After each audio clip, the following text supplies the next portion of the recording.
Hi, I'm Chris Jussel, and this stop on the Antiques Roadshow is Minneapolis, Minnesota. As always, we never know what we're going to see, but today our experts will be on the lookout for some terrific Art Deco pieces, a good painting or two, and perhaps we'll find a wonderful piece of Victorian furniture. In any case, we always have a surprise and a great discovery. It's the Antiques Roadshow from Minneapolis, Minnesota. Stay tuned.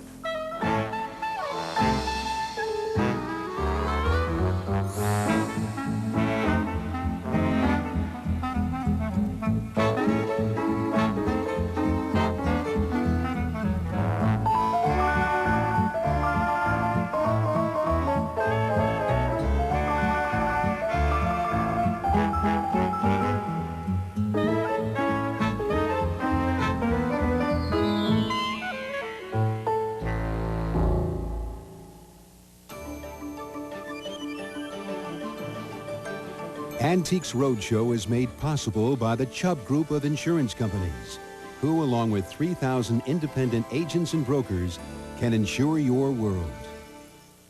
And by the annual financial support from viewers like you.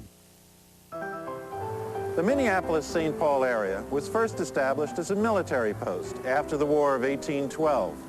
These falls at St. Anthony, where the Minnesota and Mississippi rivers join, fueled a grist mill. That grist mill supplied flour to Fort Snelling, one of a series of forts built by the U.S. government in an effort to promote white settlement and drive the Native Americans further west. Fur traders, farmers, and missionaries soon moved into settlements near Fort Snelling. One of these was renamed St. Paul, after Father Lucien Galtier built a log chapel there dedicated to his patron saint. 10 years later, a second village took root.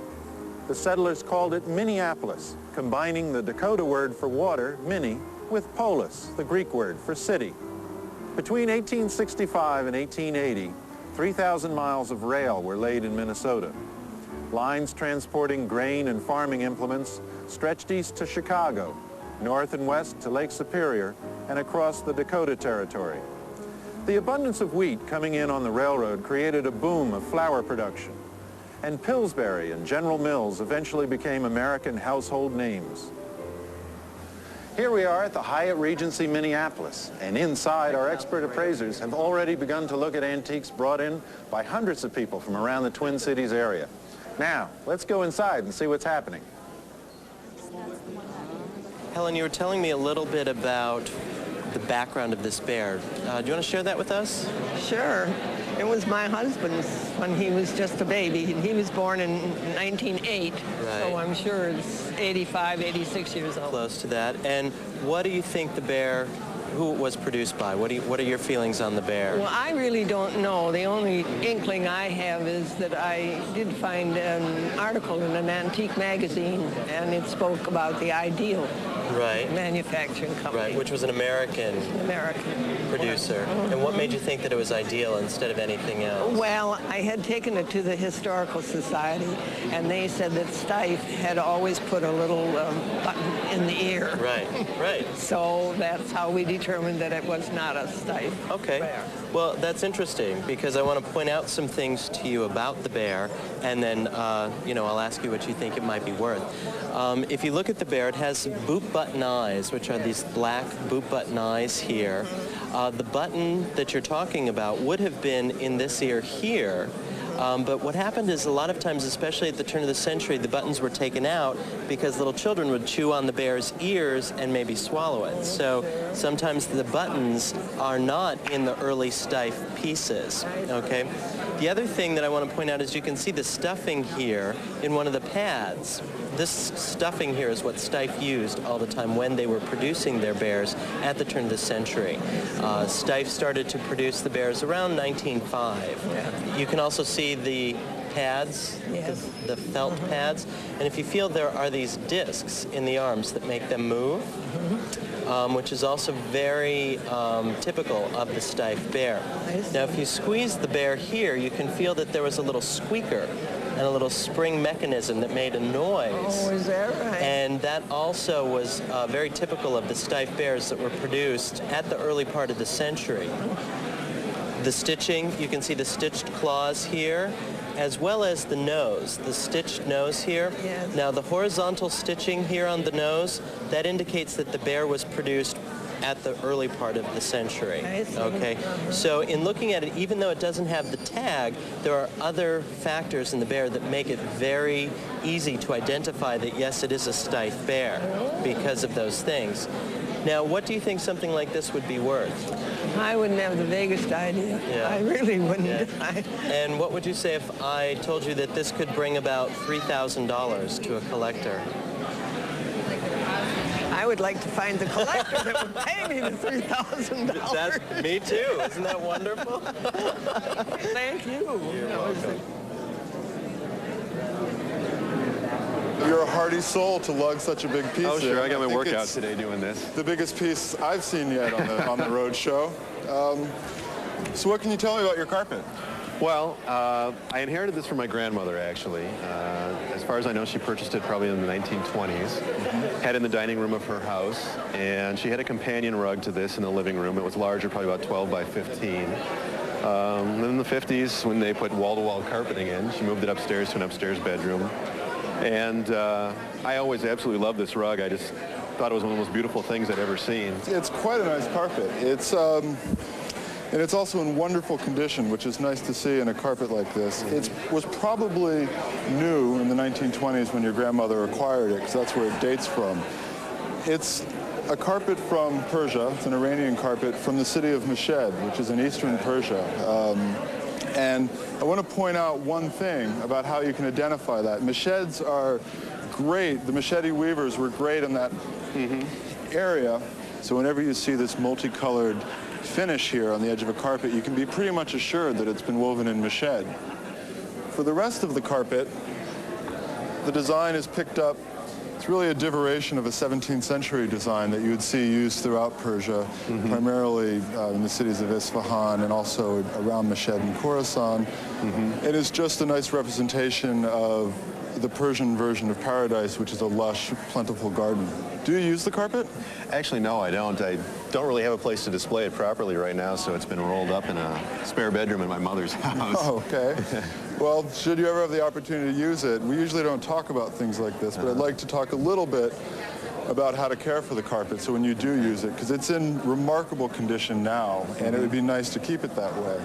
You should rotate it about once every 6 months or once a year, Wear turn it patterns completely there. around so it doesn't develop wear patterns. It also, if there's any fading happening from the sun, that'll even out the fading of the sun and keep the carpet in really good shape.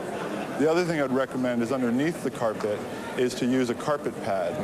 Either a thin piece of rubber if it's going onto a hardwood floor, or what's called in between, which is if it's going down on wall-to-wall carpeting.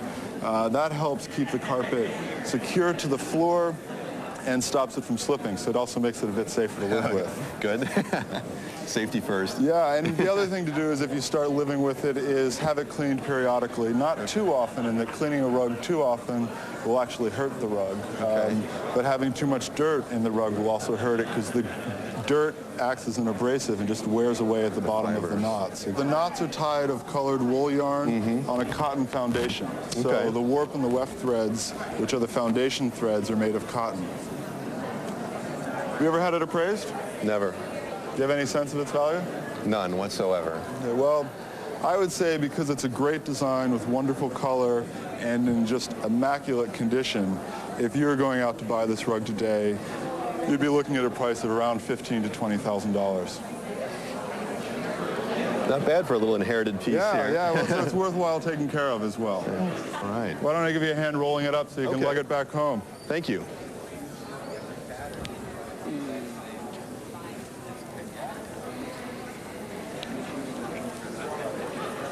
When she was going over to China, I told her, find me some little statues of little men and make them as old as you can find them. And that was her mission, and then she can tell you how she was able to find them. How did you find them? My husband and I were in Wuxi, China, just northeast of Shanghai, and we were working there for 2.5 months. and in a factory, and we went to this little shop. Every Sunday we would go over there, and a little antique shop. Little antique shop, and I asked him about them, and I think who was the shopkeeper? Was he an old fellow? He was an old fellow. Yeah, his family, his wife was there sometimes, and a son. Pretty popular with the Americans that were over there, and he wanted about 3,000 NT for them. Which is about $400 US? About that, yes. I kept looking at them, and I had a Chinese girl come with me. We went in and negotiated with him and got him. Was he a tough negotiator? Yeah, he was. He really was a tough. He didn't want to cut the price. No, he didn't, but he ended up cutting the price considerably. We finally got them for about 200 NT after we had finally said... About $30? About $30, which... Well, that's a drop, 400 to 30, isn't it? Well, we had walked out, and I said, no, I don't want them. It's too much money. And did he come chasing you? He came chasing me with them and said, okay, okay. But we had bought probably maybe $200-300 worth of other items that day in the store, too. So that was the last thing I was What did he tell you about these? He really didn't tell me a whole lot about them. I had no idea if they were really old or not. Did you get the impression they were pretty old? The Chinese gal that was with me knew a little bit, not a lot, but a little bit about older antique items, and she told me she thought they could be, but they may not be. So I just took a chance on it. Well, next time you go to China, I'm going to give you some tips. Okay. So you know what to look at, okay? Okay. One of the first things to look for are the colors that are used in the glazed enamels. And if you notice on all of these, the colors are very bright and glassy, which is indicative of enamels that were used in the late 19th, 20th century. And in particular, the rose-colored enamels that were used, or the bright blues, are colors that are also typical of late 19th century. These are depictions of what are called the 8 immortals, which are 8 Chinese deities that are very common in mythology and literature. And you see them represented all the time. So it's nice that they're all together. But if you were also to flip it over and look at the underside of one of these, I'll just lie it on its back, you would see that the color of the clay is sort of a bony white grayish color, which is not a clay that was used in the major ceramic center of Jingdezhen. So you know that this wasn't made in a major place. It was sort of a regional production, a little minor production. The likelihood, frankly, is that these are almost brand new. You can get things like this pretty easily. They're often represented to be much older than they are. And the value of them probably is about $2 each. So you've got 8 of them, which is $16. So you paid $30, so you got taken a little bit, but not too much. Okay. But that's exactly what they are. So next time you go to China, you look for things that are these bright colors and you run the other way instead of buying them, because they're not going to be as old as they said they are.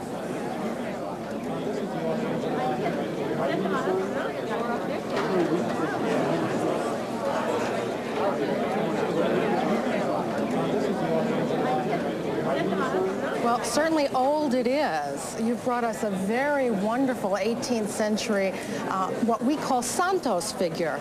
Most people would look at this and say it's a doll with wings, but actually it's from a long history of religious figures that were made in Neapolitan Italy. And there was a whole school of craftsmanship involved with this kind of carving. And this is one of the most subtly and beautifully carved figures I've seen in some time. With the well-modulated hair and the beautiful carved and polychromed wings. This is, as you can see underneath where the flaking of the paint happened, a wood body that has horsehair. It's been stuffed, so it becomes such a large figure, and glass eyes, which is more common for the figures that were older. In the 19th century, they started just painting in the eyes because, of course, that was cheaper. Most of these creche figures were made for Christmas scenes, and for one to have survived in this condition, even with the minor flaking, is miraculous because the size is so incredibly big. How might it have traveled to Wisconsin? A lot of Catholic background has come to this area, and a family might have brought it. A church might have actually ordered it from an Italian church. It's very hard to say how these things migrate from one area to the next. So my research led me to the book The Angel Tree from the Metropolitan in New York, where the angels illustrated there have similar form in their faces and also very similar paint on the wings, although the size is radically different. This is probably the only publication that shows Kresch or Santos figures like the kind that you have, and this tree is at the Metropolitan Museum. It was one of the most fabulous things to go visit. But I have to tell you that as wonderful as this tree is, there is nothing as big as this archangel that you brought to us today, who, I don't know what the angels look like, so I can't tell if he's Michael or Gabriel or who is he. He's been redressed, as you can see. This muslin that's been put on is of a newer variety and somehow got these nice little 19th century petticoat panties, which were probably from a doll. She was dressed in lavender polyester. He or she was dressed in lavender polyester when I found her, and I'd like to get the right shape gown back on her. It is a fragile piece because of the flaking, which inherently comes from the paint on this very old wood, which is an unstable material, and so consequently this beautiful paint is coming off. Do you have any idea of what the value of an object like this would be? I don't have any idea, and no one to whom I've sought out has been able to give me any idea, because no one that I've found has ever seen an angel like this before. How much did you pay for it? I paid $1,500 for it. Well, it's certainly a very good investment. Sales of European works of art at auction houses like Christie's and Sotheby's have very rarely had objects this wonderful, and they bring between $10,000 and $15,000. So you made quite a very, very good investment. And as if I would ever piece. Want to sell this wonderful piece. Absolutely.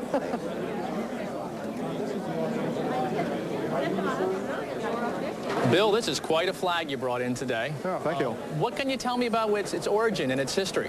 Well, I received the flag from a man named Foster Cannon, who had a bookstore in Milwaukee. And I was going to Marquette University, and I'd buy things from him, and we got to be pretty good friends. And then one day he told me that he was moving his bookstore to Washington, D.C. And he said I couldn't afford to buy the flag from him, but he would give it to me because we were such good friends. So he told me that this is the flag that flew over President McKinley in 1901, September, when he was assassinated on September 6th. That's correct. And of course he died September 14th is when he died, and Teddy Roosevelt took over. And the book here, it shows the building in which President McKinley was shot, Temple of Music, Pan American Exposition in Buffalo, New York. Right. And if you look closely at the flag here, it's similar to the pattern flag here. The flag is very typical of turn-of-the-century construction. You have machine stitching. You have reinforced corners here, which on the fly end, which would protect it and give it more strength. You also have an eagle here that's stitched in the middle, and then you have a painted pattern throughout the wings. What's really neat about this is, as we've discussed, it came from the Pan American Exposition in Buffalo, New York in 1901. You have the PAX, Pan American Exposition, 1901. And then last but not least, you have the grommets up in the corners, which are really good for identifying a flag from the turn of the century. I love the old tag that comes with the flag that's attached here. Official flag of the Pan American Exposition, held at Buffalo, New York, 1901, where President McKinley was assassinated, loaned by E.J. Allen. He was assassinated by an anarchist. And on September 5th, he gave a speech at the Pan American Exposition. But on September 6th, he was in a reception line to meet people. In the Temple of Music. Temple of Music, right. Anyway, he was in line, and he had a weapon bandaged up in his hand and with a sling. He got up to him and he shot him. .32 caliber weapon. He shot President McKinley twice, as a matter of fact. I don't remember how much now. I haven't read up on it for a while, but McKinley didn't die then. He didn't die until a week later. Right.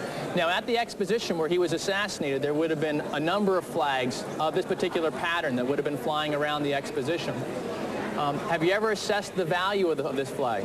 No, I have never. And you got it as a gift, correct? Yes, okay. Because he said I couldn't afford to buy it, but he would give it to me. And he said it was the flag that was on that pole. Great. The flag from the exposition, as I said, there would have been a number of flags flying around the exposition at that time. The flag just on its own from the Pan American Exposition from 1901 would be worth somewhere between $4,000 and $6,000. Wow, good. However, and I strongly encourage you to pursue this, the tag here says loaned by E.D. Allen, which means it may have been loaned to a local historical society or a school or whatever. If the accession records exist and indicate that this flag was indeed the flag that flew outside the Temple of Music when McKinley was assassinated, this flag would probably be worth somewhere between $30,000 and $40,000. Wow, that's great.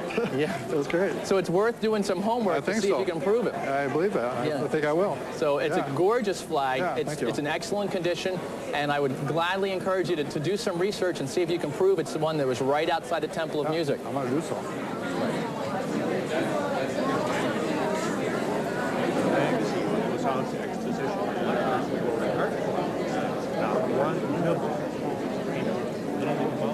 I notice you have a plate, a coronation plate, that has the likeness of King Edward VIII. Yes, and that, can you tell me a little bit about the piece? Well, it has an interesting story because it was Coronation China for Edward VIII, who never was crowned. And it has the date, May 12, 1937 on it, which was to have been his coronation date. My mother and father grew up in Nova Scotia. My mother was a real Anglophile with a fascination for anything dealing with royalty. In December of 1936, I saw that there was going to be china available commemorating the forthcoming coronation of Edward VIII, the old Prince of Wales. So I immediately, as soon as it was issued, went down to the local jewelry store and bought my mother a set of 6 of these plates and a matching cake plate for her Christmas present. It didn't cost very much because I was a Depression college student. And she was very pleased to have this lovely china. About a week later, Edward, the Prince of Wales, abdicated. Well, I bought this within 3 days of that time. The first week in December of 36, after the death of George V, I bought this, and it was immediately taken off the market. I don't know whether nobody wanted anything to do with this man who was marrying a divorcee. And an American, yet, to boot. Yeah, an American of all things. But whatever it was, this china, which had been used, I presume, throughout the empire, the potters were licensed to do coronation china, and this is a Canadian piece honoring that coronation and giving the date. But it disappeared, and my mother treasured it very much and passed it on to me, so it's been in the family, and we've had it for 50 years ourselves. Do you still have the original set? We have 6 of these plates and a cake plate that went with it in fine condition, and we frequently use them for English tea parties. Yes, yes. This type of commemorative material is very collectible, and this particular one was licensed, as you said, to a Canadian potter, here shown on the back. And we have a very unusual picture here of the king, who, again, was never crowned. How much did you have to pay for these at the time? Well, a college student would pay for his mother's gift, probably $1 or $2, at least a very, very small $1 per piece? Yeah, possibly something like that. In 1936. Well, I think that across the board, you've probably done fairly well. These are, in that he was never crowned, fairly rare. And my best information at this point is that they are worth $400 to $600 a piece. Wow. So that could add up to a very nice sum over the $10 or so that you may have spent in 1936. Yeah. Well, I appreciate your sharing that with me. What areas of Japan did you live in? Well, we were in Tokyo for 2 years at language school, and then we were down in Yaizu, the fishing village, to Kariya in Aichi-ken, to Okazaki, and then up north to Sendai, and then for 9 years in Sendai, and then we ended up in Toyota, where the cars are made. Toyota City, the sister Yes. city to Detroit. That's right. Yeah. Now, what did you do in Japan? What was the purpose? We were missionaries at church planting. Now, this is an interesting piece of Japanese art that you've brought with you today. Tell me where you got it. Well, we were in northern Japan at Sendai, and one of our friends, a college professor, was retiring. And we went over to bid her goodbye, and at that evening she had received many gifts from her students, and she just couldn't take any more with her. And so she turned to us and said, "Would you like this?" And I was very happy to receive it. Really? Yeah. Now, having lived in Japan, you can explain some of the significance of some of these items just as well as I can. For example, the symbol The plum. The plum. That blooms in January and February when the season's at its coldest. So it's a sign of endurance. And here we have The bamboo. And that bends with the wind and doesn't break. Right. And the pine. We have the young pine. I don't know why they had the pine in there. But it's always those three. Chochukubai. Right. Now, the one thing that kind of confused you about this piece was this bird here. Bird. Now, you know that having lived in Japan, there are a lot of rivers there, and along the river there are hawks that fly over those rivers and prey. This happens to be a white hawk, which is very rare, but also it works kind of nicely with the plum blossoms that we have up above here. All right. What we see here are all young trees. We see a sprouting pine. We see just young bamboo shoots and not the very thick stalks. We also see a tree that's growing and coming up. Notice all the branches are going upwards. That shows youth and vigor and endurance, as well as the white coat of the hawk, which shows youth as well. So the Japanese people love these enduring images of things that happen around their time. What I think we have here is a very, very fine example of Japanese scroll painting. It's signed down here, signed by the artist, as well as the seal chop, or the hanko. This came in its own balsa wood box as part of the gift. It even smells good. It does. It sure does. Now, a piece like this probably today would bring anywhere between $500 and $1,000 for a collector at auction. So it's a pretty nice gift. A nice gift. Yeah. Anyone else has some, I'll take it.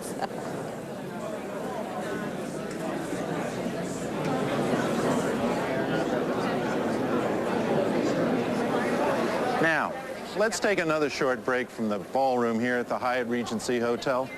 There's a little-known aspect to the world of antiques that most of us are unaware of, and that's the role that corporations play in collecting and preserving art and antiques.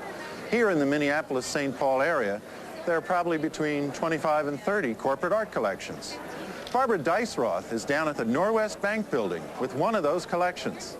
I'm here at the Norwest Collection, a corporate collection of 20th century decorative arts in Minneapolis.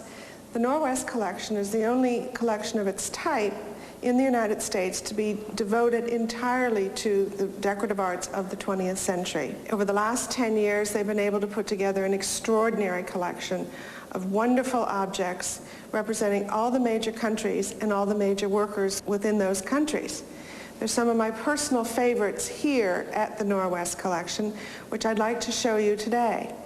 Included in these objects are wonderful lyrical Tiffany floriform vase, an extraordinary Gallet cameo glass and bronze lamp, which is very important in the fact that it was designed around 1900, where we didn't have electricity. Electricity really wasn't known to be in many homes at the time. So this is a very unusual object and a very rare object.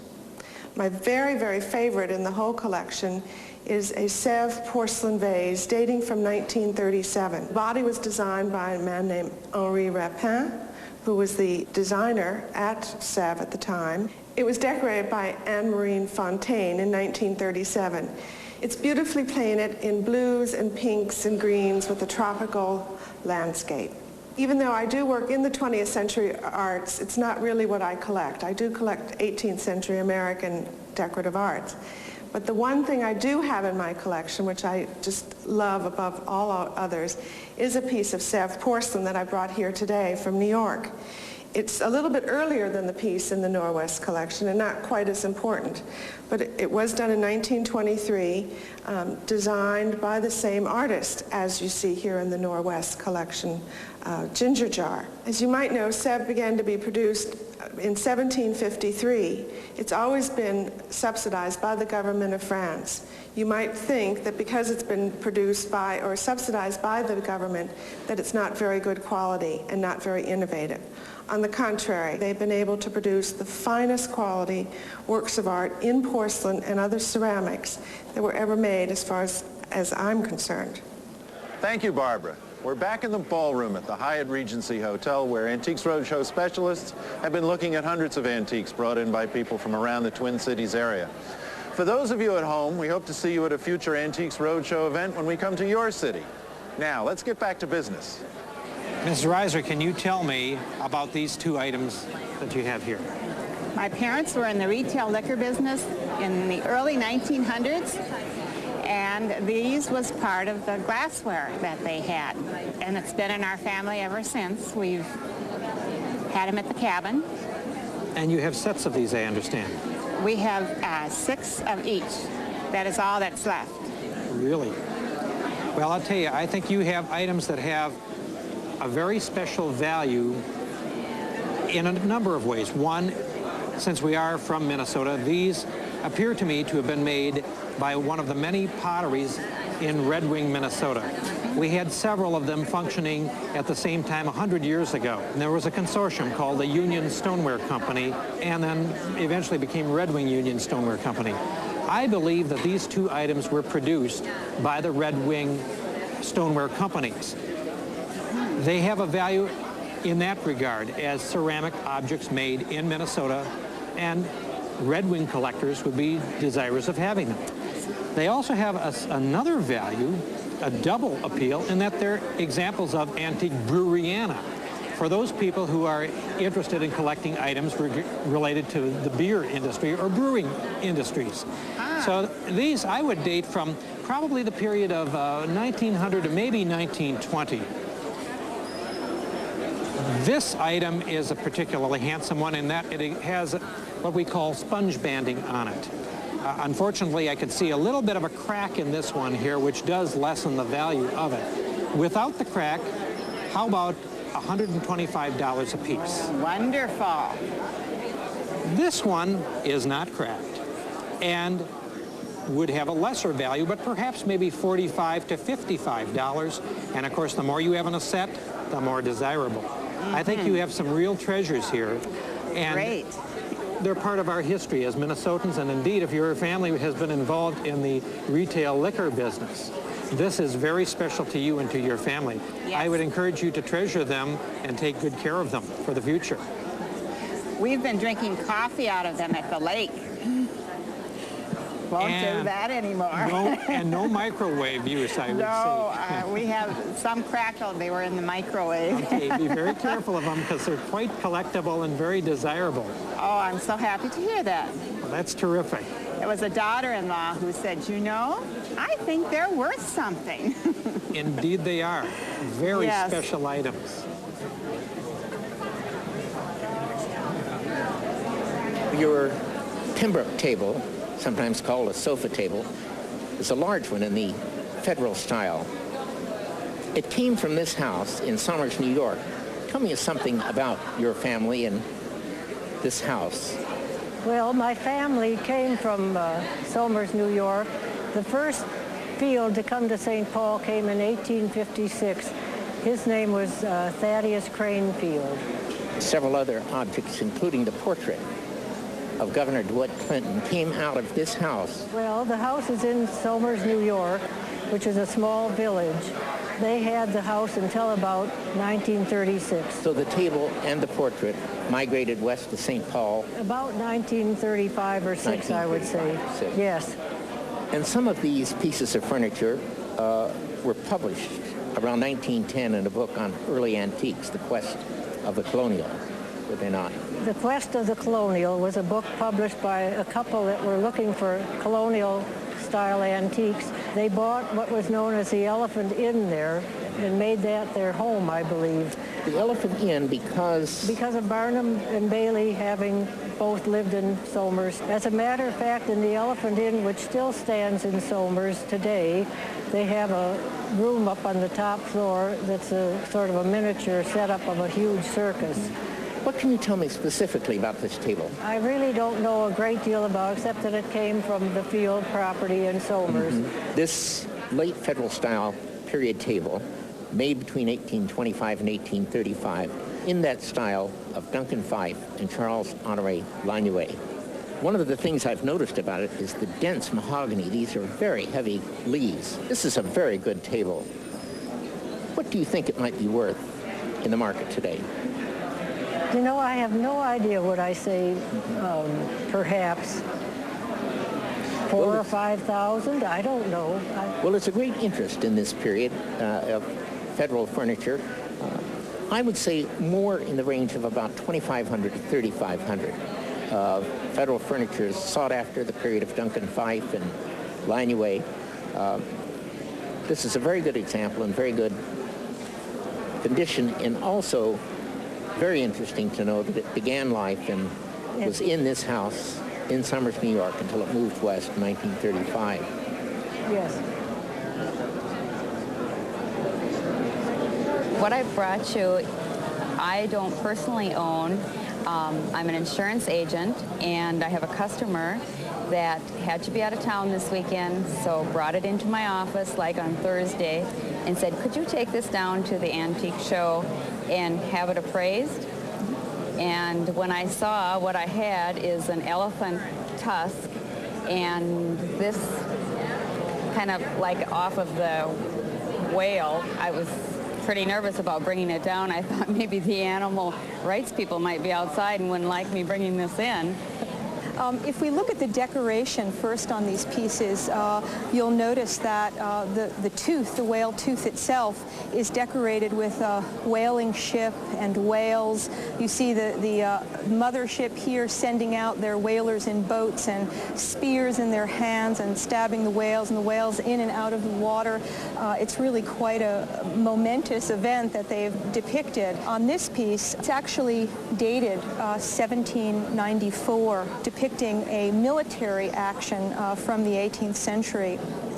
These pieces, however, are not all that they appear to be. They are the epitome of what you'd hope to see on scrimshaw decorated whale's teeth. This is actually the tooth, shaped tooth of the whale, and this, rather than being an elephant's tusk, is actually the jawbone of a whale, meant to be the jawbone. But in fact, these things are not made of bone at all. They are made of a resin. They are a material that's a plastic. The way we see that is by looking in the interior of the tooth. We see a mauve color, which is not right. Also, the feel and handle of this piece. There is a great deal of this material coming out of Asia. I think you have nothing to worry about at all in terms of the animal rights folks. All we are looking at here is plastic. How did the owner come across these things? He picked them up at a garage sale, and I'm sure by looking at the date he thought that he had something that was really old, but no particular value was paid for it at all. Very, very inexpensive. It was a minimal value. Yes. I think that for people it might be one of the tip-offs because these two pieces, were they correct and were they right and were they really an 18th century piece of American scrimshaw and were this an early 19th century, we'd be looking at tens of thousands of dollars in terms of value. So if he paid only a few dollars for each piece, you have to start to ask yourself some questions when the bargain is too good. Well, these were just too good to be true. Oh, well, he really thought he had some value, and I did too, because I've never, known, but that's interesting. So when it looks too good to be true, chances are it might not be true. Okay. Thanks for coming. Thank you. What do you think it is? It looks like a doll mounted on an acorn. Well, let me tell you, the name of this game is you tell me what you know about it, and then I'll tell you. Well, actually, I don't know too much about it. I just happened to come across it one day while cleaning. We were getting ready to move. It was in a closet. I'm assuming it came from my aunt, who is a collector of many things. She must have bought it at a garage sale or an estate sale of some sort. But other than that, I don't know anything about it. So it just sort of magically appeared one day when you're cleaning house. Right. It's what we call a candy container. Because mounted on the back here, you'll see this little snowball, which actually is a little cardboard box that could be filled with candy or a little present or a little prize. And then this could be used as like a party favor or as a little gift box. Often it was candy that was put in there. So generically, we call these kinds of containers candy containers. This is a particularly nice one because it's basically built around a bisque-headed doll. And it's probably a Huback doll, which is a German doll maker. They made dolls like this, usually dressed in white suits that they call snow babies, and they were favors for holiday parties or like this with a string attached, could be hung from a Christmas tree with a little gift in it. What makes this one a little extra special is it's a snow baby, but he's dressed in a Santa Claus suit. He's a child baby dressed as Santa Claus with his little container. And I'm not sure whether this pine cone is really original to the piece or not, but it makes a wonderful place for him to sit, to hang on the Christmas tree with a little present in the snowball on his back. It's really just exquisite. I've never seen anything exactly like this. That's one of the real joys of candy containers, is they made such a proliferation, such a variety of them that, you know, you're always finding new ones. This one had some damage at some point on his feet, and somebody touched him up, but that's really minor as to the value of it. The detail is exquisite. The condition is phenomenal for a piece of this age and this delicacy. It dates from, I'd say, 1900, 1920, in that period. It's always fun to find out some history about something like this. It's very hard to put a value on these things because a lot of them are just virtually like one of a kind almost. I would have to guess. I would say somewhere in the range of $1,200 to $1,500 would be the retail value. It's a nice find. Yes, I think it was a nice find to find in the closet and take home. You have a real treasure there, and you want to keep it under that glass dome you brought it in, because as I say, it's exquisite and a real gem.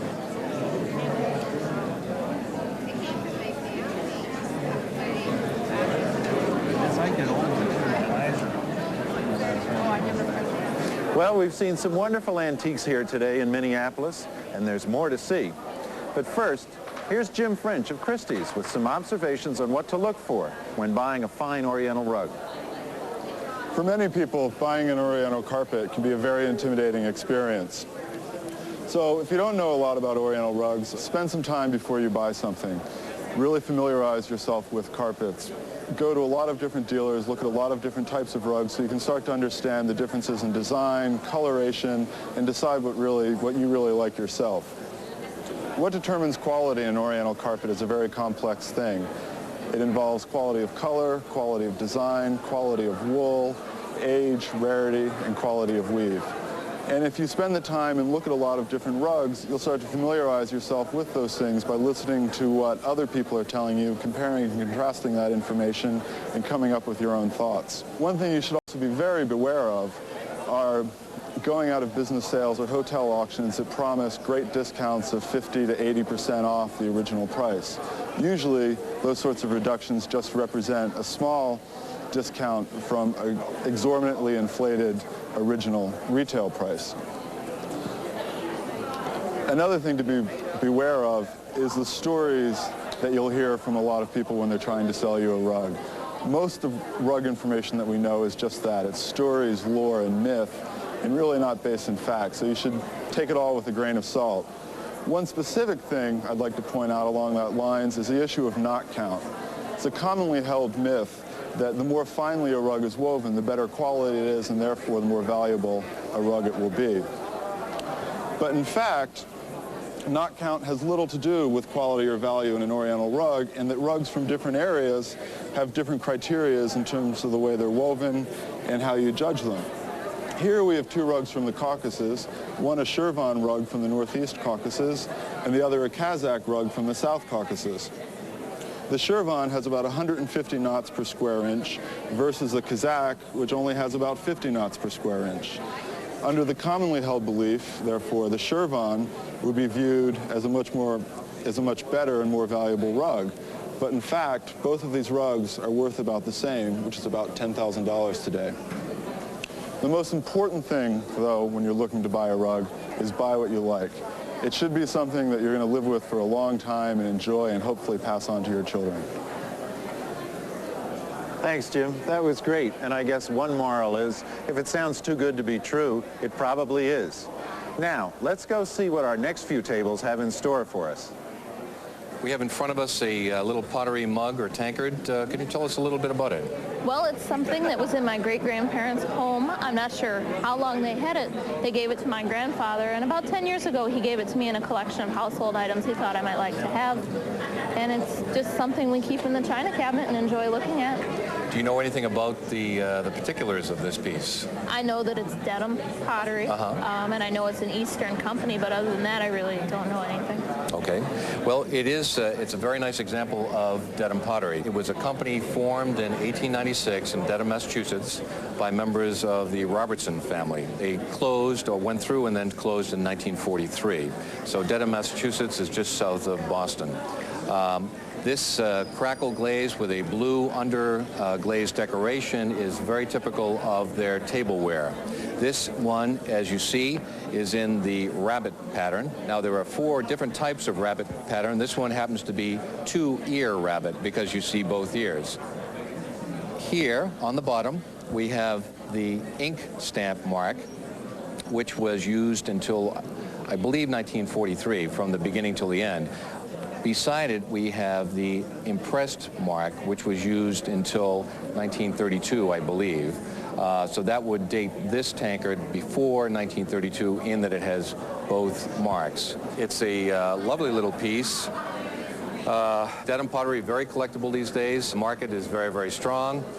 I would say we're in the range at auction from $800 to $1,200. That sounds very good to me for a little piece that sits on the shelf. Sure, sure. Yes.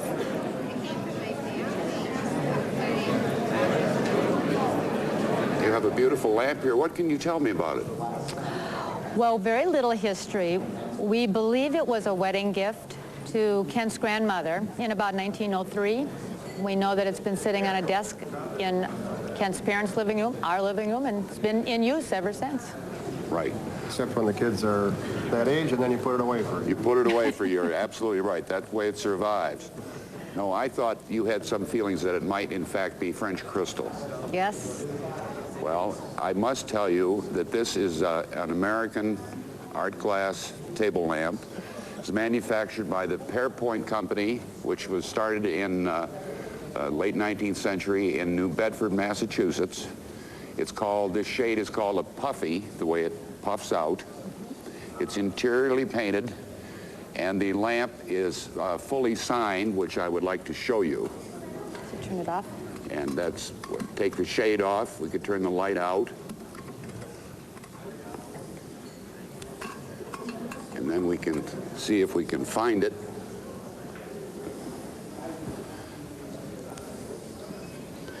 I'll move this around till I can find it. And then you might want to take a look. It's right there. See that, Pearpoint? I do see that, yes. Yes. That's the signature. It's painted on the interior and then signed at the factory with the name of the factory. Also, the base, again, is fully signed. You will see here, Oh, there it is. I see that. Pearpoint. Mm-hmm. Mm-hmm. So it is an original shade and base, and it was produced, the year would be approximately right, your family tradition, about 1903. For your information, it would have, if you went to sell it, this lamp would bring somewhere between $4,000 and $6,000. Wonderful. Great.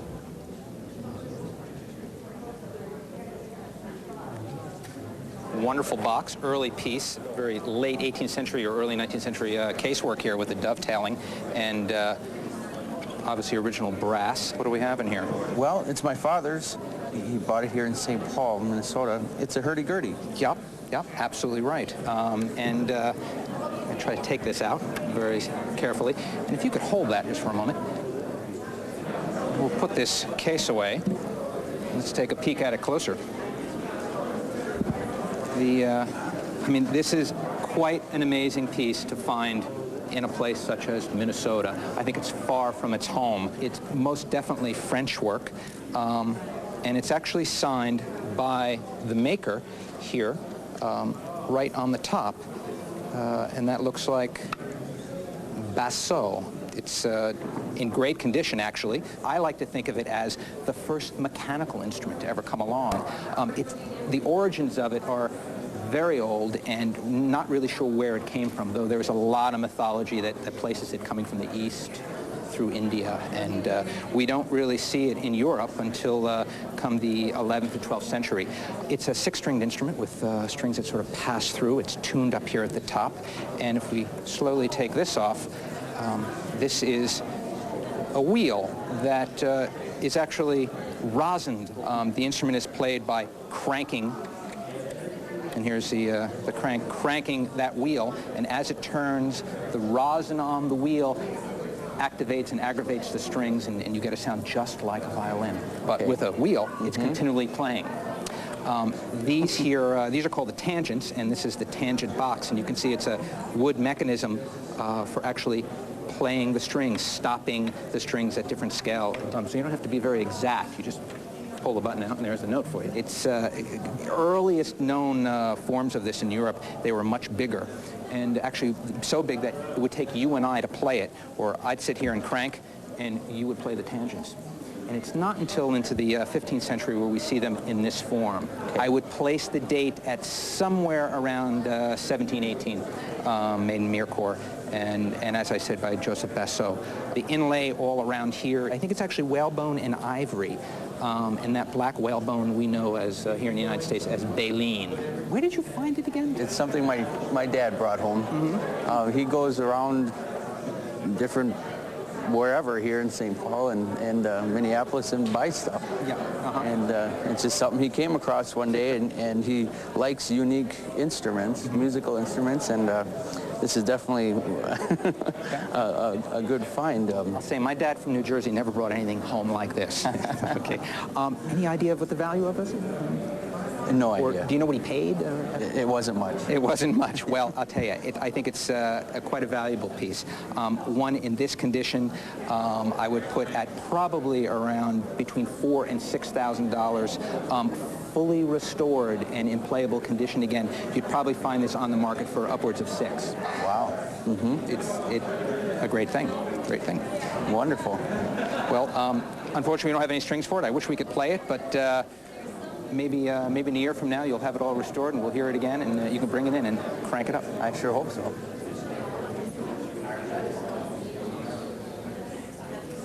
It's done by somebody who's just trying to jazz it up a little. I collect African American memorabilia, and I was down in Dallas and I purchased it from a Mr. Mitchell in Dallas, Texas, and he had purchased it from many years ago from Aunt Sue of Denton, Texas, and it had been in her family since 1878. So I brought it down today because I was interested to find a little provenance on the picture and what you could say about it. It's a Walker painting and a field scene, and well, it's by William Aiken Walker, who was an artist who worked mainly in the Deep South, painting scenes of rural life. And what makes him interesting is really he was one of the only artists to really be painting this sort of subject. He's generally more interesting from a social point of view than an art historical angle, in that the quality of his painting is sometimes a little bit crude. As a result of that, we're always a little bit concerned with paintings by Walker because there are many copies of his work. And what makes this picture make me think that it is actually an original is, turning to the back, we see, for example, the label here, which is an old Frost & Reed label. Now, Frost & Reed were one of the main suppliers of artist materials in the 19th, and still in this century they've been supplying materials to artists.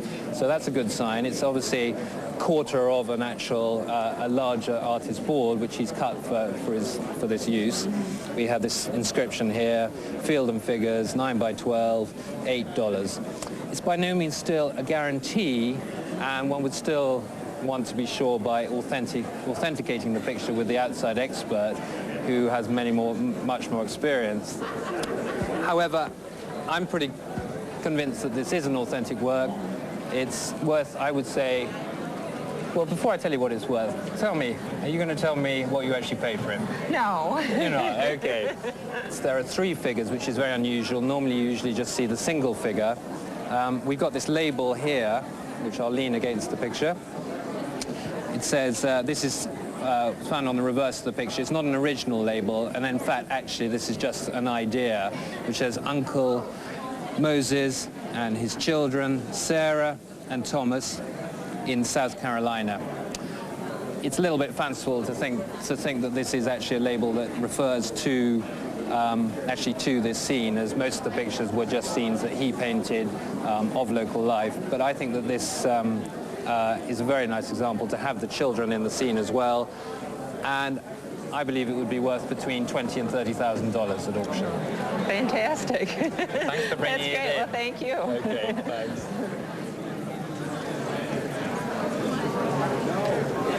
Well, that wraps it up for this edition of the Antiques Roadshow. Every week, our experts see something new and unusual, something they've never seen before. We hope you found that informative and entertaining and even exciting. So, with thanks to all our hosts here in the Minneapolis and St. Paul region, especially the people at the Hyatt Regency Hotel, with thanks also to our appraisers and to the people who brought us such great antiques to look at, I'm Chris Jussel saying so long until next time from all of us on the Antiques Roadshow.